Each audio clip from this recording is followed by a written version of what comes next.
욥기 강의 10번째 시간입니다. 오늘은 욥기 32장부터 37장까지의 말씀을 살펴보도록 하겠습니다. 좀 긴 말씀인데 간단하게 좀 짚어보면서 그렇게 함께 말씀을 나누도록 하겠습니다. 욥은 친구들을 향해서 또 하나님을 향해서 최후의 변론을 했습니다. 자신의 아름다웠던 과거를 회상하고 그 과거의 모습을 완전히 상실해버린 현재를 바라보았습니다. 절망적인 현재를 보면서 이렇게 된 원인이 하나님께 있다 라는 듯 그렇게 자기의 무죄함을 소리 높여 외쳤습니다. 이제 이 말을 듣고 갑작스럽게 한 사람이 등장합니다. 사실 하나님이 이제 대답하시러 나와야 될 것 같은 시점입니다. 하나님 나와 보십시오. 공소장 들고 한번 나하고 이야기해 봅시다 이렇게 말했으니 하나님이 등장하셔서 욥에게 말씀을 하셔야 될 것 같은데, 그런 상황에 뜬금없이 엘리후라고 하는 사람이 등장합니다. 앞에서 아무런 언급이 없었던 사람입니다. 도대체 그가 언제부터 거기에 있었는지, 도대체 그는 누구인지 독자들로부터 궁금증을 불러일으키는 그런 인물입니다. 사실 엘리후의 발언, 이 연설에 해당하는 욥기 32장부터 37장까지의 말씀은 욥기 연구에 있어서 오래도록 논쟁을 일으킨 그런 본문이기도 합니다. 여전히 일치된 견해를 찾기 어려운데요, 저는 다른 그런 논쟁들을 접어놓고 최종적으로 우리의 손에 들려있는 이 욥기의 말씀, 이 욥 정경으로서의 마지막 형태에 초점을 두고 엘리후의 발언을 좀 살펴보도록 하겠습니다. 욥의 최후의 발언이 마쳐지고 이제 엘리후가 등장합니다. 그는 욥과 세 친구가 대화를 나누기 시작할 때부터 그 자리에 있었던 사람입니다. 이미 그 대화 내용을 잘 알고 있기 때문에 그렇지요. 그렇다면 왜 욥기의 저자는 그의 정체를 지금까지 숨기고 있었을까요? 아마 그의 말에 귀를 기울이도록 하기 위한 문학적인 기법의 일환이 아닐까 생각합니다. 욥기의 저자가 정체를 숨긴 이는 엘리후만이 아니라는 생각을 해갖게 됩니다. 엘리후가 발언하는 중간을 보시면 34장에서 지혜와 지식이 있는 자들에게 호소를 하는데요, 이 지혜와 지식이 있는 자는 도대체 누구입니까? 엘리후처럼 욥과 세 친구의 대화를 곁에서 듣고 있던 그들일 것일 가능성을 배제할 수가 없습니다. 이미 살펴본 것처럼 욥은 그 당시에 그 지역의 사람들 뿐만 아니라 그 근방에 있는 많은 사람들에게 존경과 인정을 받는 지혜자였습니다. 거지주의뿐만 아니라 많은 사람들에게, 그래서 멀리 떨어져 있는 지역의 사람들에게도 그렇게 인정을 받았고, 그들이 아마 욥을 찾아와서 함께 지혜에 대한 담화를 나누면서 그것이 지혜구나, 이것이 지혜구나 하는 대화들을 했을 것으로 추론할 수가 있습니다. 즉 세 친구 엘리바스, 빌닷, 소발이 욥에 대한 소식을 듣고 그를 위로하고자 왔을 그때에 그 세 사람만이 온 것이 아니라 수많은 욥과 알고 지냈던 사람들이 함께 와서 그를 위로하기 위해 찾아왔다라는 것을 추론하는 것은 과한 일이 아닐 것입니다. 그렇듯 그 대화의 처음부터 있었던 그 엘리후가 이제 말을 합니다. 욥기 32장 1절에서 5절 말씀은 산문으로 기록되어 있습니다. 세 친구의 말이 그친 이유가 무엇인지, 또 엘리후가 등장하여서 발언을 하게 된 이유가 무엇인지를 설명합니다. 세 친구가 말을 그친 이유는 무엇입니까? 그들이 할 말을 다 했는데 욥이 그들의 말을 하나도 듣지 않고 있기 때문에 말을 그쳤습니다. 조금도 그들의 말을 인정하지 않고 완강하게 자기 주장만 하고 있는 욥을 보았던 겁니다. 오늘 본문을 보시면 욥이 자신을 의인으로 여김으로 라고 말씀하지 않습니까? 이것은 욥이 자기 눈에 의로웠기 때문에 라고 번역할 수도 있습니다. 자기 눈에 의로웠다, 자기 눈에 지혜로웠다 라고 하는 표현은 잠언에서 부정적인 표현으로 쓰입니다. 참된 지혜를 가진 자의 모습, 또 하나님을 경외하고 신뢰하는 자의 모습과는 대조를 이루는 모습이 자기 눈에 의롭게 여기고 자기 눈에 지혜롭게 여기는 모습이라는 겁니다. 하나님께서 너 참 의로워라고 하시기에, 하나님께서 그렇게 칭해 주시기에 의롭게 여기는 게 아니고 자기 스스로가 생각하니까 나 의롭지 이렇게 생각하는 모습이라는 겁니다. 이 표현은 욥이 오만하여서 누구의 말에도 이제는 귀를 기울이지 않고 있고, 그래서 그 누구도 가르칠 수 없는 상황이라는 인상을 줍니다. 제 친구가 욥을 그렇게 인식했다라는 것이죠. 그러니 대화를 이어갈 수도 없었고 이어갈 이유도 없었습니다. 이제 그들의 말이 그치자 람 종족 부스 사람 바라겔의 아들 엘리우가 화를 냈습니다. 제 친구를 소개할 때보다 엘리우를 소개할 때에 긴 설명이 붙고 있죠. 친구들을 소개할 때는 어느 지역 사람 누구 이렇게 소개했는데요, 엘리우는 그 가문을 소개하고 있습니다. 어떤 학자들은 이렇게 길게 엘리우를 소개하고 있는 이유가 그가 허세를 부리는 자라는 것을 묘사하기 위해서 이렇게 길게 그를 설명하고 있다라고 말합니다. 실제로 엘리우의 본문들을 쭉 살펴보면 그가 참 많은 허세를 부리는 것을 실제로 볼 수가 있는데요, 욥기의 저자는 엘리우가 화를 낸 이유를 두 가지로 설명합니다. 먼저 욥에게 화를 냈습니다. 왜 욥에게 화를 냅니까? 자기 무죄를 강하게 주장하다 자신이 하나님보다 의롭다라고 주장했기 때문입니다. 그것 때문에 욥에게 화를 낸 겁니다.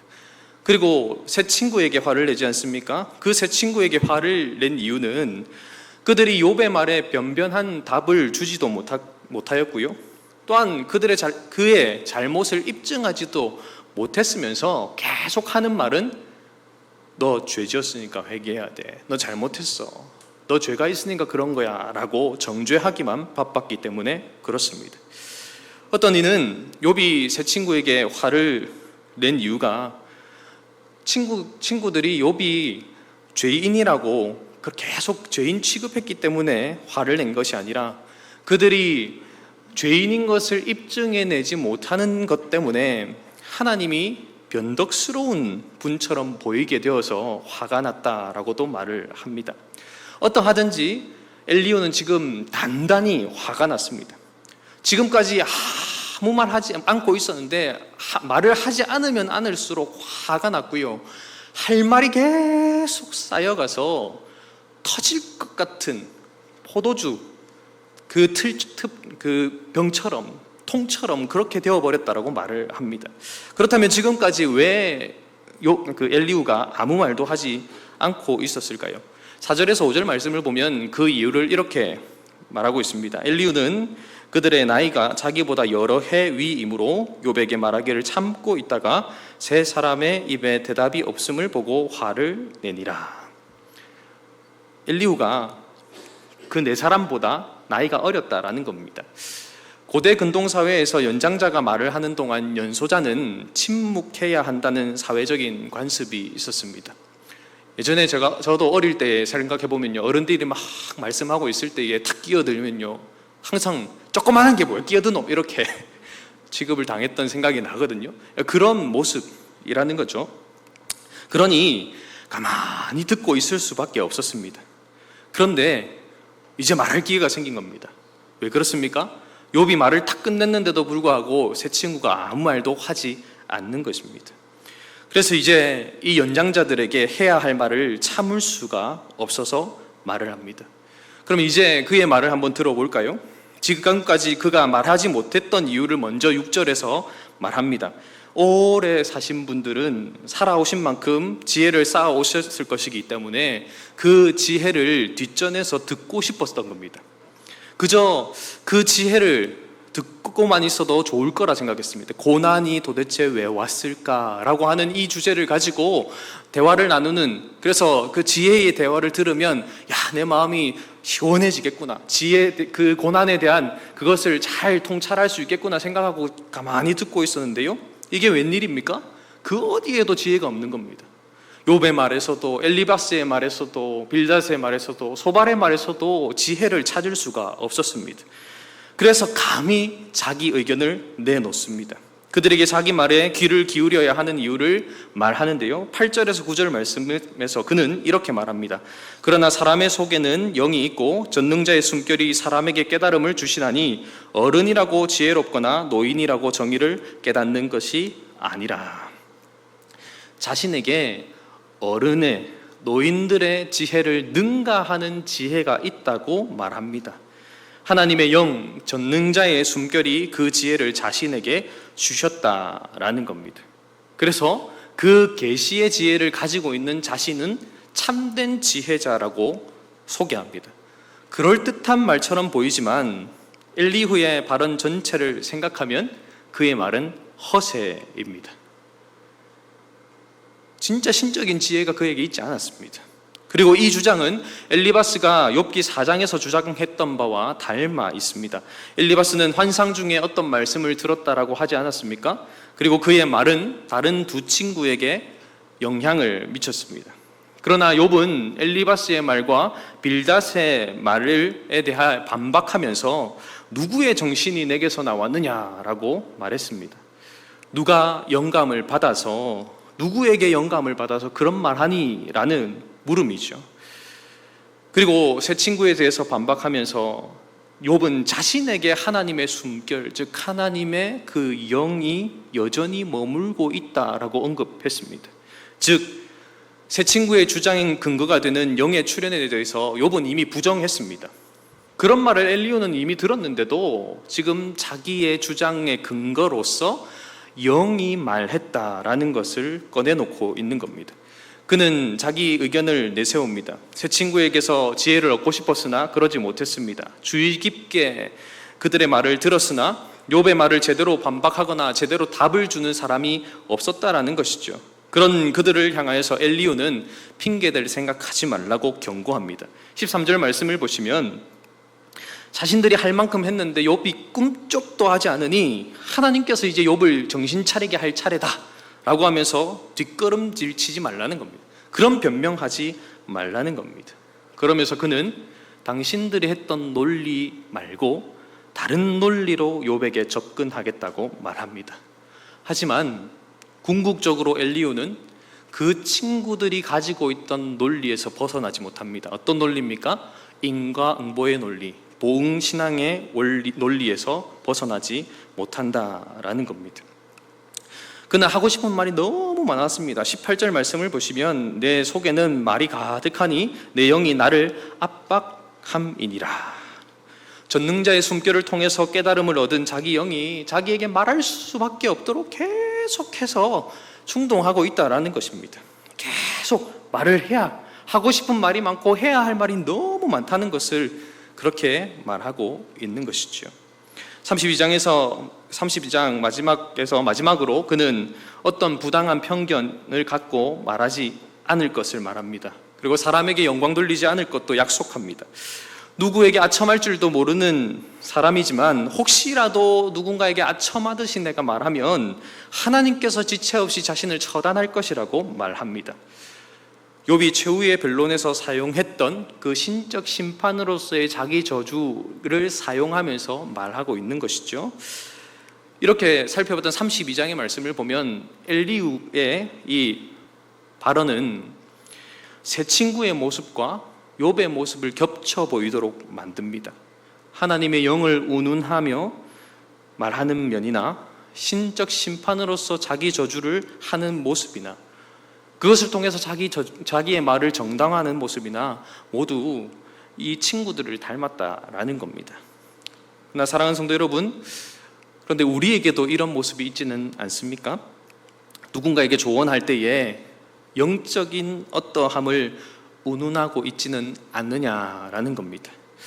기도해봤는데 이런 것 같아. 야, 말씀 묵상하는데 이 말씀이 나한테 이렇게 말씀하는데 야, 네가 생각났어.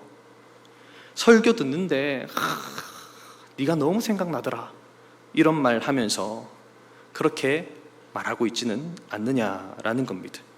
나의 논리를 정당화하며 타인에게 말하기 위해서 하나님의 논리라며 포장하고 있지는 않느냐는 것입니다. 정말 누군가를 사랑하는 마음으로 조언해주고 싶다면 나의 말을 쏟아넣고 나의 말을 하나님의 논리로 포장하여 말하는 것이 아니라 그가 직접적으로 하나님과 깊은 만남을 가질 수 있도록 기도해 주시기를 바랍니다.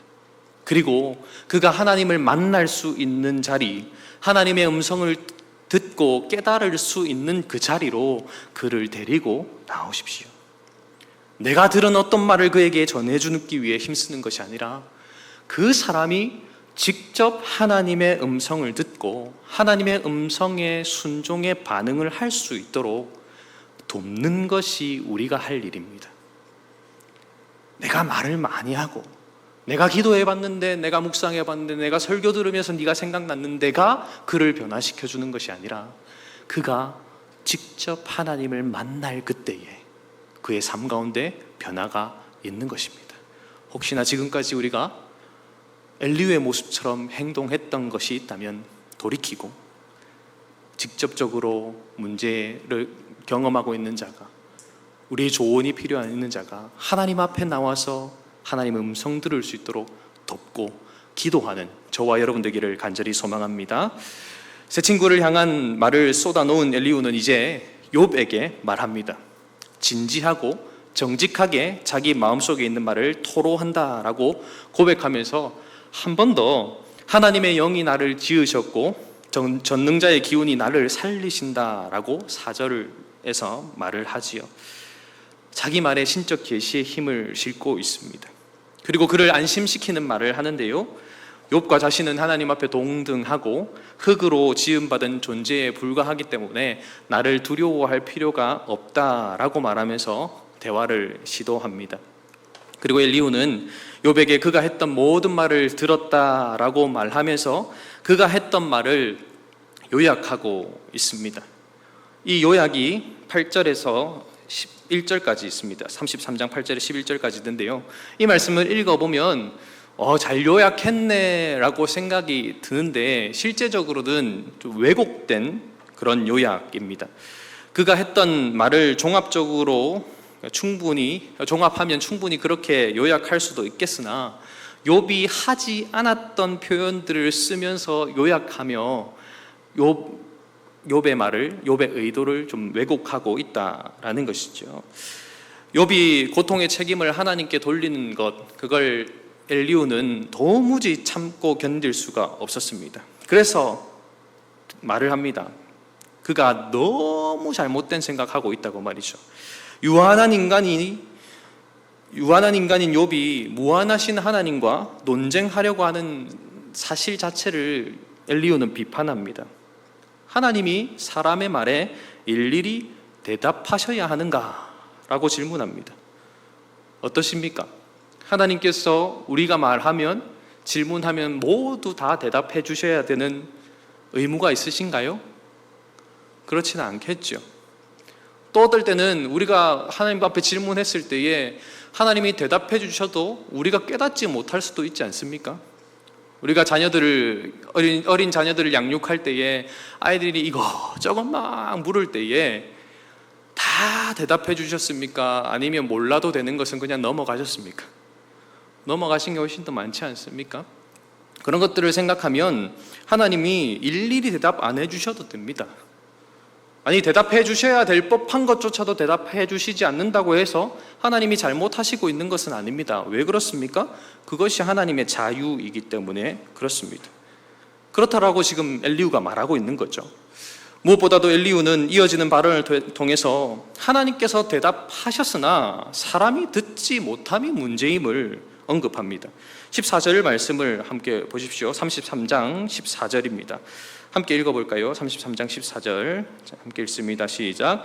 하나님은 한번 말씀하시고 다시 말씀하시되 사람은 관심이 없도다. 하나님께서 반복적으로 말씀하시지만 관심이 없는 건 누구라고요? 사람이라는 겁니다.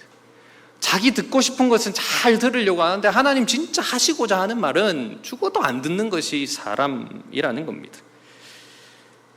우리 입장에서는, 욥의 입장에서는 아무리 불러도 대답 없는 분이 하나님인데, 하나님의 입장에서는 욥이 아무리 말해도 대답 없는 욥이라는 것이 엘리후의 주장입니다. 그렇다면 엘리후는 하나님께서 고통 중에 있는 사람에게 어떤 방식으로 자신을 드러내시고 말씀하신다고 설명합니까?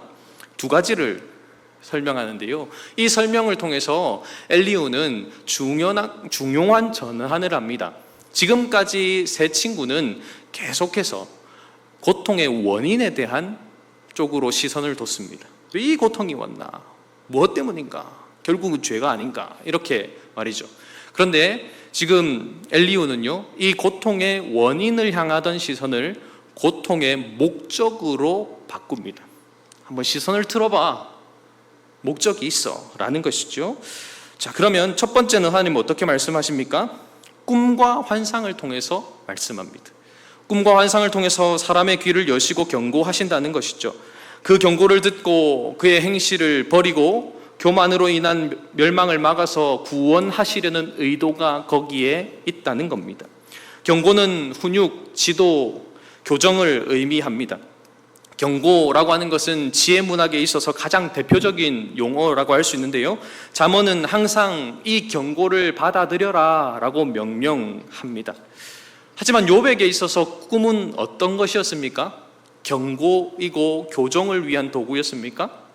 그렇지 않습니다. 욥에게 있어서 철저하게 꿈은 끔찍한 고통을 더하는 공포의 수단일 뿐이었습니다. 잠깐이라도 쉴 것 같은 그 시기에 하나님이 꿈을 꾸게 하셔서 경고하시는 것이 아니라 더 고통스럽게 만들고 힘겹게 만들었다고 말했지 않습니까?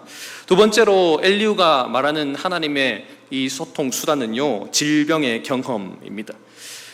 질병으로 고통을 받는 자는 그 수심의 징계를 받는다라고 오늘 본문은 말씀하고 있습니다. 그 질병 때문에 그 질병의 수심의 징계를 받으면 어떤 상태가 됩니까? 음식이 먹기 싫어집니다. 내가 좋아하던 별미조차도 당기지가 않습니다. 몸무게는 점점 줄어들고요, 최종적으로 죽음의 그늘이 드리워집니다. 이 질병의 경험 역시 꿈과 밤의 환상처럼 경고, 징계의 역할을 한다는 것이 엘리후의 주장이죠. 고통과 고난의 목적은 하나님께서 사람들에게서 경고하셔서 악을 떠나도록 하는 것에 있다는 것입니다.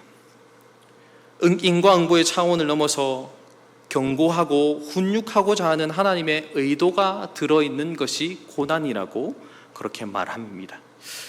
이렇게 고난의 목적을 언급하면서 엘리후는 하나님의 일하심이 어떠한지도 연결해서 말하는데요.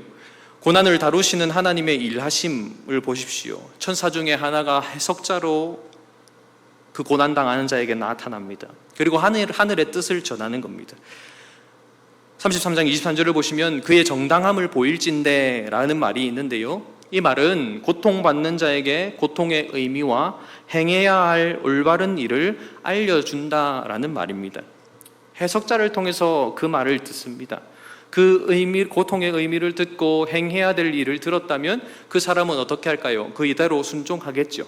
그렇게 순종하면 무엇이 선포됩니까? 회복과 구원이 선포되고 그것은 회복으로 이어집니다. 이어지는 본문에서는 그 고통 중에 있는 자가 기도한다고 말합니다. 그가 기도하자 어떤 일이 일어납니까? 하나님께서 은혜를 베푸십니다. 은혜를 베푸시자 그가 하나님의 얼굴을 보게 됩니다. 하나님과의 관계가 회복되었다는 말이지요. 그리고 하나님은 그를 회복시키십니다.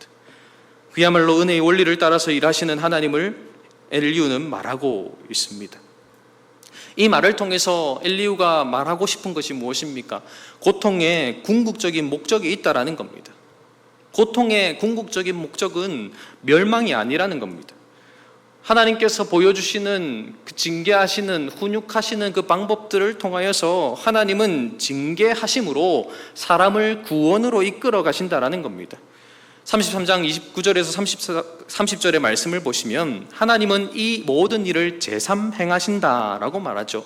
제3, 두 번, 세 번을 뜻합니다. 그런데 두 번, 세 번을 의미하는 것이 아니라 반복적으로 거듭해서 계속 하나님 말씀하신다라는 겁니다. 확실히 파멸해서 영혼을 끌어내셔서 빛에 있도록, 그래서 빛을 보고 빛 안에서 살도록 하십니다. 자기 백성을 향한 하나님의 생각은 파멸이 아니라 회복입니다. 자기 백성을 향한 하나님의 마음은 심판에 있는 것이 아니라 구원에 있다라고 엘리후는 말합니다. 욥이 고난 당한 것도 하나님께서 욥의 죽음을 막기 위해서 일하심을 입증한다고 엘리후는 논리를 펴고 있는 겁니다. 은연중에 욥의 상황에 맞추어서 논리를 전개하고 있는 것인데요, 이 논리가 어떤 것 같습니까? 맞는 것 같습니까? 근데 이 논리에 암묵적으로 들어있는 원칙이 있습니다. 기본적으로 이 고통의 목적이 훈계이고 징계이고 회복하기 위함이라고 하는데, 원인은 뭐가 됩니까? 결국 죄이죠. 그가 잘못했기 때문에 그렇다라는 겁니다. 목적을 말하고 있긴 하지만 원인은 죄로 고정되어 있습니다.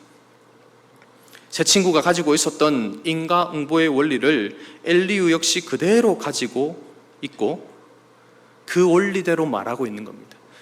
나는 다른 논리로 말하겠다라고 당당하게 호언장담했지만 그 역시 그 논리에서 벗어나지 못하고 있는 겁니다. 33장 31절부터 33절까지의 말씀을 보면 그가 어깨에 힘을 주면서 내 지혜로 욥을 가르치고 욥을 설득하겠다라고 말합니다. 그런데 아마 그 말을 하고 있을 때 욥은 어땠을까 상상해보면요, 에이구 저놈 저거 헛소리 하고 있네 생각하며 한 귀로 듣고 한 귀로 흘리고 있지 않았을까 싶습니다.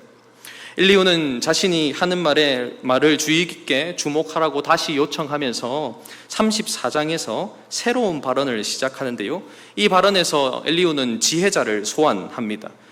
그들이 엘리후의 말을 듣고 한번 판단해 보라고 요청하는 것인데요, 지혜 있는 자들 그리고 지식 있는 자들에게 요청합니다. 이렇게 요청하는 이유는 누구의 관점이 더 정의로운지, 욥의 관점이 정의로운지 아니면 나의 관점이 정의로운지 더 선한지를 한번 가려보자라는 겁니다. 그러면서 욥이 한 말을 다시 요약하고 말합니다. 그러면서 엘리후는 이미 욥에 대한 결론을 내립니다. 누가 옳은지를 판단해 주세요라고 했으면 그냥 쭉 이런 말을 했고 저런 나는 이렇게 생각한다라는 논리로 말하고 딱 끝내야 되는데, 그래서 판단을 그들에게 맡겨야 되는데 이미 엘리후는 결론까지 내리고 있습니다. 34장 7절 이하를 보시면 욥이 비방을 물 마시듯 하며 악한 자들과 한패가 된 악인이고 하나님을 섬기는 일은 무익하다고 말하는 어리석은 자라고 결론을 내려버렸습니다. 이어서 이제 지식 있는 자에게 호소하는데요, 이 지식 있는 자에게 호소하면서 하나님이 어떤 분인지를 먼저 소개합니다. 하나님은 결코 악을 행하는 분이 아닙니다. 하나님은 사람들에게 그들의 행위대로 갚으시는 분이십니다.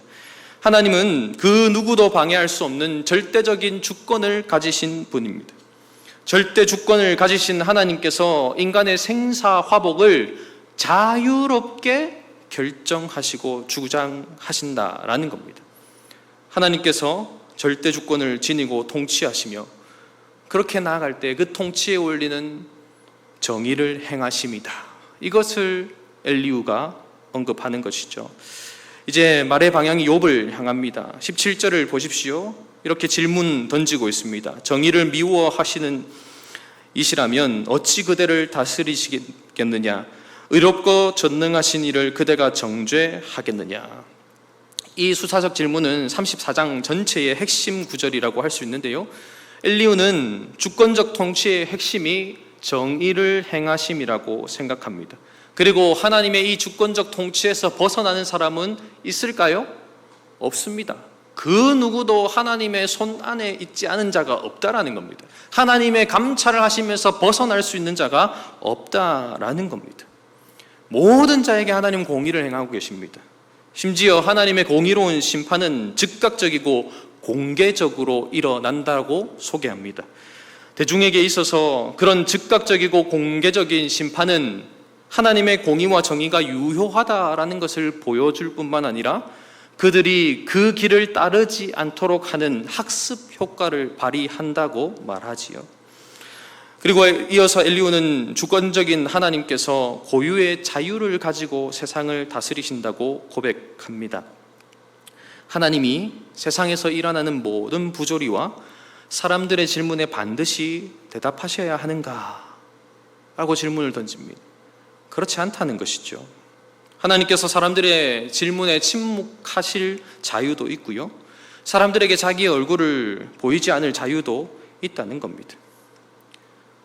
하나님께서 내 질문을 회피하시고 나에게 자신을 가리우고 계신다라고 말했던 욥을 우회적으로 비난하고 있는 겁니다. 그러면서 욥을 향하여서 너 하나님에게 범한 죄 그거 회개한 적 있어? 너 지금 기억하지 못하는 그 죄 하나님 앞에 기도하면서 깨닫게 해달라고 간구해 본 적 있어? 없지 않아. 없으면서 왜 죄 짓지 않았다고 말해? 라고 말합니다. 그러면서 확 힘겨운 그 마음을 찌르는데요, 어떻게 찌릅니까?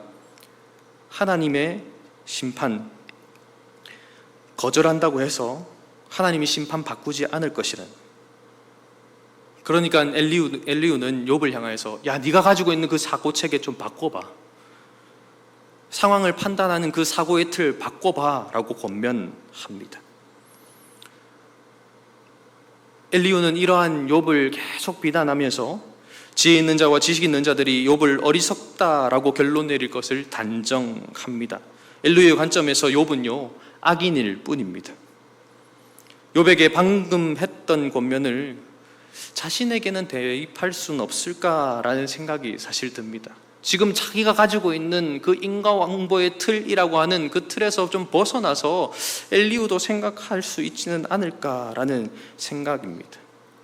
엘리후는 친구들과 다른 방식으로, 다른 논리로 말할 것이라고 호언장담했지만 결국 같은 방식과 논리로 욥을 공격하고 있습니다. 욥을 위로하고 있는 것이 아니라 욥의 가슴을 찢어놓는 말만 하고 있다라는 겁니다.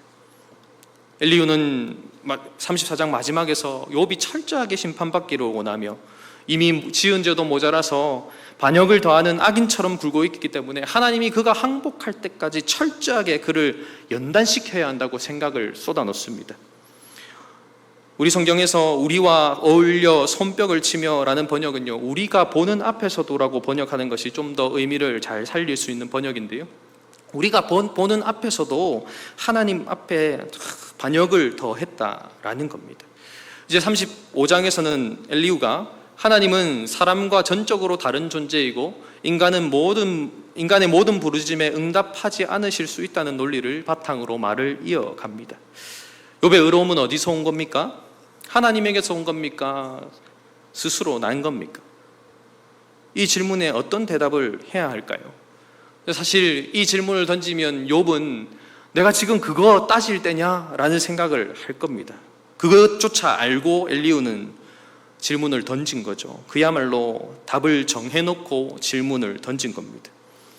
인간의 선과 악은요, 그 주변에 있는 사람들에게 영향을 미칠지는 모르지만 하나님에게는 그 어떤 영향도 미치지 않는다고 선언합니다. 하나님께서 창조하신 세상을 둘러보면 눈을 들어 하늘을 보고 떠다니는 구름을 보았을 때에 우리를 보면 너무나도 작은 미천한 존재이지 않느냐는 겁니다.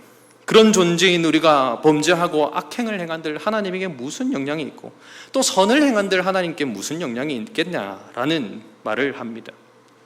사랑하는 성도 여러분, 어떻습니까? 우리가 악을 행한들 또 우리가 선을 행한들 하나님에게 미치는 영향이 없습니까? 어떻습니까? 성경이 말하고 있는 것이 무엇입니까? 우리가 이 땅에서 어떻게 사느냐가 하나님께 매우 중요하다고 성경은 말씀하지 않습니까? 하나님이 우리가 어떻게 행동하든 하나님은 저기 뒤에서 멀찍이 뒷짐지고 계신 분이 아니라고 성경은 말합니다. 잠언 25장 13절에서 이렇게 말씀하지 않습니까? 충성된 사람은 그를 보낸 이에게 마치 추수하는 날에 얼음 냉수 같아서 능히 그 주인의 마음을 시원하게 하느니라. 하나님에게 있어서 충성되고 신실한 사람, 하나님의 마음을 시원케 할 수 있는 사람이라고 말합니다. 반대는 어떨까요?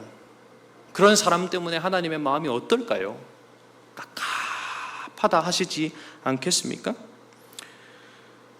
우리가 이 땅에서 행하는 일이 하늘의 뜻을 이 땅 가운데에서 성취하는 일이라고 하나님 말씀하십니다. 예수님 또한 뭐라고 말씀하십니까? 우리가 이 땅에서 매면 하늘에서도 매일 것이고 이 땅에서 풀면 하늘에서도 풀릴 것이라고 말씀했지 않습니까? 놀라운 일입니다. 우리가 살아가는 삶의 순간순간의 행적이 하나님에게 영향을 미친다라는 겁니다. 하나님을 기쁘시게 할 수도 있고 하나님의 마음을 안타깝게 할 수도 있는 것입니다. 하나님의 뜻이 이 땅 가운데 성취될 수 있도록 또 할 수 있고요, 하나님의 뜻이 이 땅 가운데서 막힐 수도 있도록 하는 것이 우리의 행함임을 성경은 가르치고 있다라는 겁니다. 주 안에서 사랑하는 성도 여러분, 저와 여러분의 삶이 이토록 중요함을 기억하고 매일매일의 삶의 걸음이 하나님의 뜻 안에서 하나님을 기쁘시게 하는 걸음 될 수 있도록 애쓰고 또한 그렇게 살기 위한 은혜를 날마다 구하는 저와 여러분 되기를 간절히 소망합니다. 이어서 엘리후는 사람이 고난 가운데서 부르짖지만 하나님을 향한 부르짖음은 아니기 때문에 계속해서 고난당한다고 말합니다. 그는 하나님을 이렇게 묘사합니다. 하나님은 사람을 지으신 창조주시며 밤에 노래를 주시는 분이다. 고통과 어둠이 가득한 그 밤, 그것이 새롭게 되어서 노래할 수 있도록 하시는 분이라는 겁니다. 사람을 짐승보다 특별하게 생각하고 더욱 가르치실 뿐만 아니라 새들보다 더욱 지혜롭게 하시는 분이 하나님이시다라는 겁니다. 하나님은 사람을 이토록 중요하게 소중하게 여기신다는 거죠. 그런데 사람들이 어떻다는 겁니까? 하나님을 찾지 않는다는 겁니다. 하나님을 향하여서 부르짖지 않으니 하나님이 응답하시지 않을 뿐이라고 소개합니다. 그런데 이 소개 역시 일부는 맞고 일부는 틀립니다. 무슨 말입니까? 하나님을 향한 묘사는 맞습니다. 하나님은 천지를 창조하신 분이시고요, 우리의 밤을 변하여 노래가 되도록 하실 분이고 모든 만물 피조물보다 우리를 귀히 여기시는 분 맞습니다. 그런데 하나님을 향하지 않는 부르짖음에 하나님이 응답하지 않으십니까? 그렇지 않죠. 우리가 주일 살폈던 말씀 중에 출애굽기 2장에서 이스라엘 자손이 고된 노동으로 말미암아 탄식하면서 부르짖을 때에 하나님이 어떻게 하십니까? 그들의 고통의 소리를 들으셨지 않습니까? 회개의 기도도 아니었고 하나님을 향한 요청도 아니었을 수 있습니다. 하지만 하나님은 그 소리를 들으시고 언약을 기억하시고 그들을 보시고 그들의 고통에 공감하시며 구원을 시작하신 겁니다. 하나님은 우리가 하나님을 향하지 않을 그때에도 우리의 신음 소리에 응답하시는 분이십니다. 하나님 하고 외치지 못할 그때에도, 하나님을 생각하지 못하고 그저 너무 힘겨워서 아이고 하고 한숨 내쉬는 그 한숨 소리에도 하나님은 귀 기울이고 계시고 우리에게 다가오시는 분이시라는 것입니다. 35장의 마지막으로 엘리후는 다시 욥의 가슴을 후벼 팝니다. 참으로 교만하고 어리석은 사람이라고 말을 하며 혹독한 비난을 하고 있지요. 반복해서 말하고 있지만 엘리후는 새 친구와 다른 면이 전혀 없습니다. 욥이 처한 상황을 그다지 많이 알고 있지 않습니다. 욥이 고난받는 이유도 모릅니다. 그런데 그것을 다 아는 양, 신적인 지혜를 가진 양 말을 쏟아 놓으면서 비난합니다. 욥을 비난하고 정죄해야만 하나님을 옹호할 수 있다는 생각에 그 일을 하고 있는 것이죠. 그런데 이 일이 하나님께 지지받을 수 있는 일일까요? 그렇지 못합니다. 마지막 42장에서 하나님은 새 친구를 향하여서 욥에게 용서를 구할 것을 말하는데 여기에는 사실 엘리후를 향한 말도 포함되어 된 것으로 생각해야겠지요. 이제 36장, 37장에서 엘리후는 마지막 발언을 합니다. 이 발언은 두 부분으로 나누어서 볼 수가 있겠는데요. 36장 1절부터 21절은 훈육의 중요성을 강조하고 있고요. 그 이후에 37장 24절까지의 본문은 창조주의 신비롭고 위대한 능력 그리고 절대적인 주권을 강조합니다. 이 두 번째 부분은 잠시 후 말씀하실 하나님은 어떤 분이신가를 알려주기 위한 하나님의 담화를 준비시키는 부분에 해당합니다. 위대하고 놀라우신 그 하나님이 잠시 후에 말씀하실 것을 기대하도록 그 기대감을 조성하는 것이죠. 36장의 전반부는요, 사실 거의 새로운 내용을 제공하지 않습니다. 여기서 엘리후는 자기 말에 신뢰를 더하기 위해서 썼던 전형적인 다소 장황한 도입을 여기서도 사용합니다. 근데 분위기를 한번 생각해 보면 이런 분위기일 겁니다. 욥이 최후의 발언을 탁 하자 조용했습니다. 설렁한 분위기입니다. 이제 씩씩거리면서 엘리후가 나와가지고 내가 할 말이 있습니다. 지금까지 내가 어려서 아무 말 못했는데 당신들 지혜가 하나도 없군요. 나는 지혜가 있습니다 하면서 막 쏟아놓았는데요, 엘리후가 보니 어떤 분위기일까요? 귀 기울여 듣지 않는 겁니다. 욥도 새 친구도 아무도 귀 기울여 듣지 않는 겁니다. 그러니 지금 36장에서 말하는 겁니다. 내가 할 말이 더 있습니다. 좀 들어보세요. 안 듣고 있는 거예요. 왜 그렇습니까? 똑같은 논리 또 반복하고 있지 않습니까? 사실 새 친구가 했던 말, 내가 했던 말 계속 또 하고 있는 거 보면서 야, 내가 저거 말했는데 또 왜 저거 말하지? 욥 입장에서는 저 말에 대해서 다 반박했는데 또 뭘 저렇게 말하나 이렇게 생각하고 있으니 안 듣고 싶겠죠. 그 안 듣고 있는 것이 역력하게 보이니 이 엘리후는요, 제발 좀 들어달라고 36장에서 말하고 있습니다.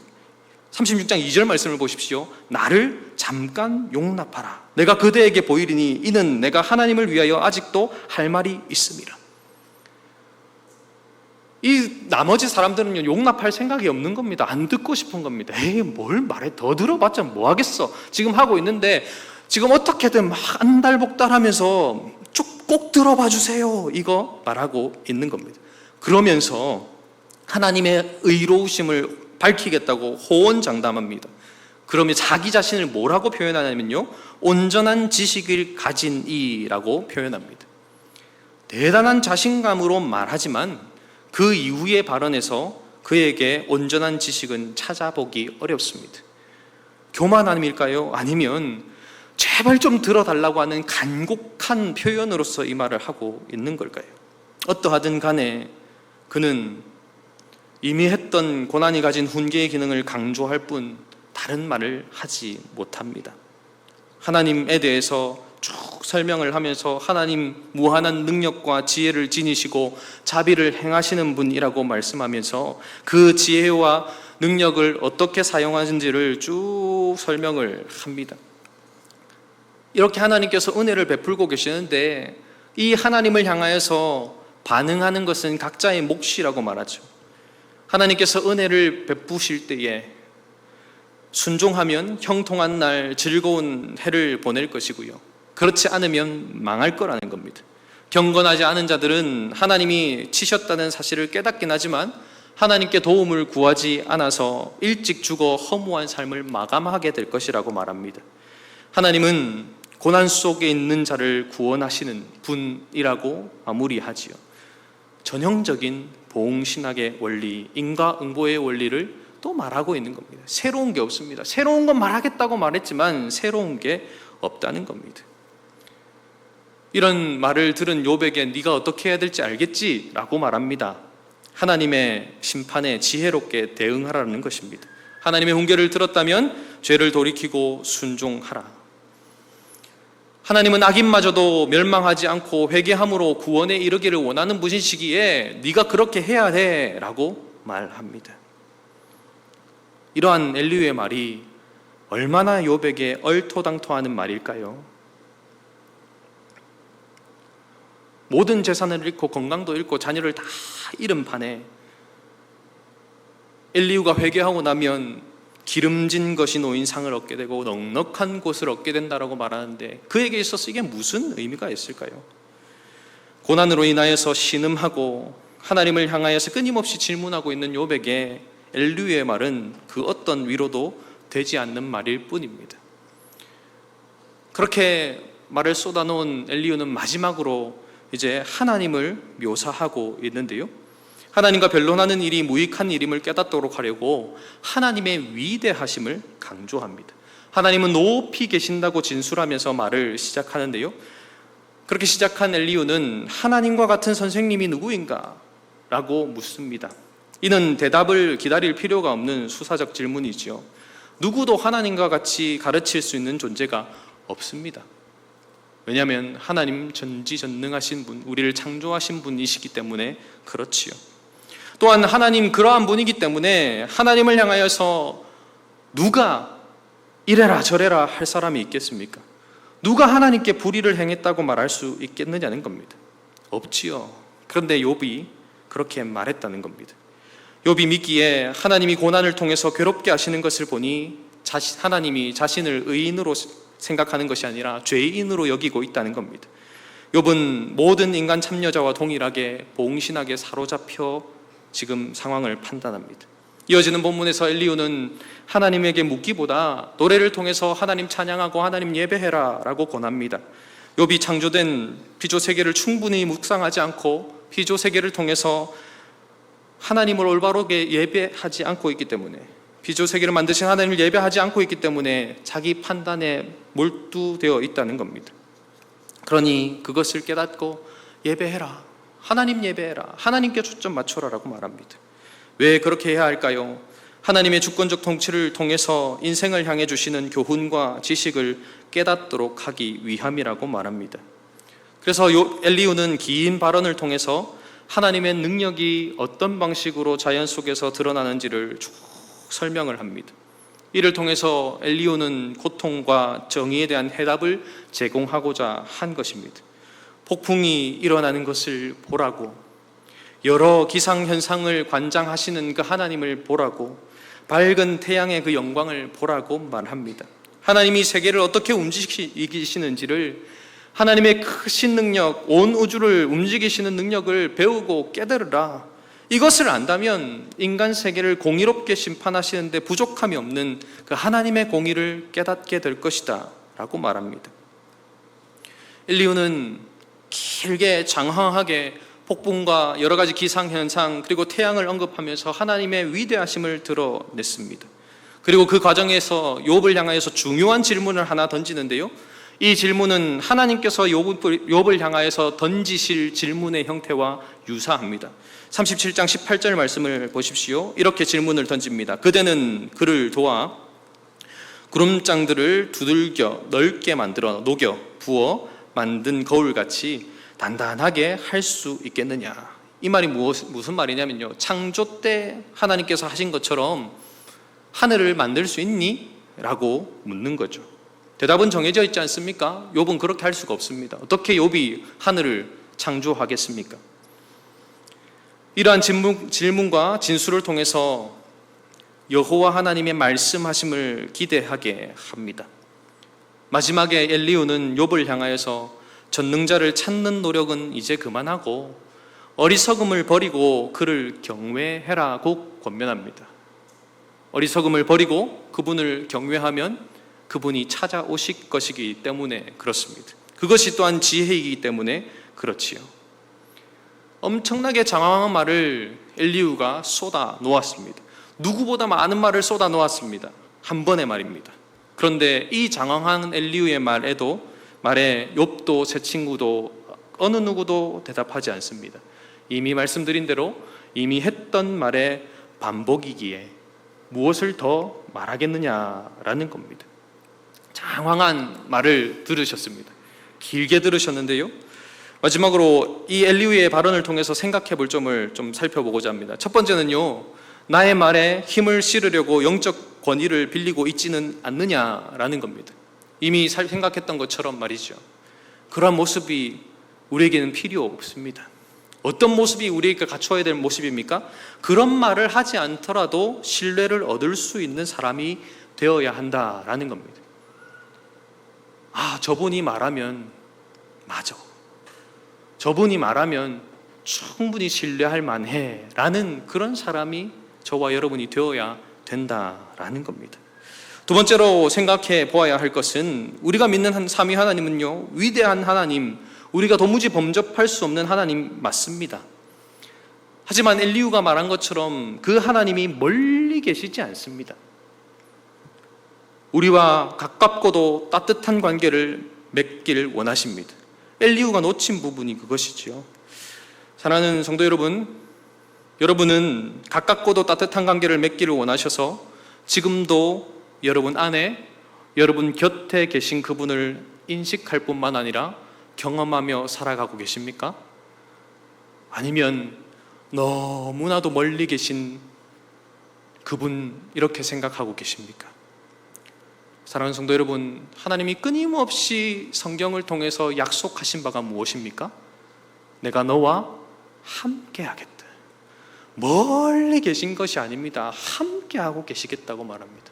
아니, 함께 하실 뿐만 아니라 그냥 곁에 계신 것이 아니라 우리 안에, 우리를 성전 삼으셔서 우리 안에 거하고 계신다고 말씀합니다. 그분의 함께 하심을 기억하고 그분의 함께 하심을 늘 누릴 수 있기를 간절히 소망합니다.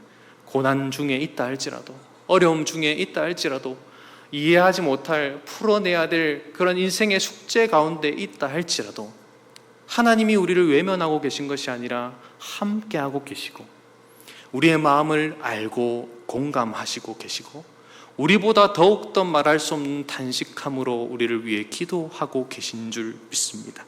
그것을 기억하십시오. 그리고 그렇게 함께하고 계신 그 하나님께서 우리의 삶을 다스리고 계신다는 겁니다. 사랑하는 여러분, 자연현상을 보면서 하나님의 통치를 발견하고 계십니까? 세상을 둘러보면서 세상을 창조하시고 섭리하시는 하나님을 바라보고 계십니까? 가을이 온 것 같다가 다시 여름이 온 것 같은 이 시기를 보내고 있지만 중요한 것은 하나님 분명히 살아계시고 지금도 이 땅을 다스리고 계신다라는 겁니다. 전 세계적으로 도무지 이해할 수 없는 일들이 많이 일어나고 있지만 어떻게 저걸 받아들여야 될까 생각되는 일들이 있지만 하나님이 통치하고 계신다라는 겁니다. 사랑하는 성도 여러분, 우리가 자연현상을 보면서 이 자연현상의 오묘함을 다 깨달을 수 있습니까? 없지 않습니까? 어제 본 노을과 오늘 본 노을이 같던가요? 아니지요. 어떻게 저렇게 하나님이 하늘에 노을을 펼쳐 놓으실까? 이해가 안 됩니다. 따라 그리려 해도 따라 그릴 수가 없습니다. 그 오묘함을 우리가 보면서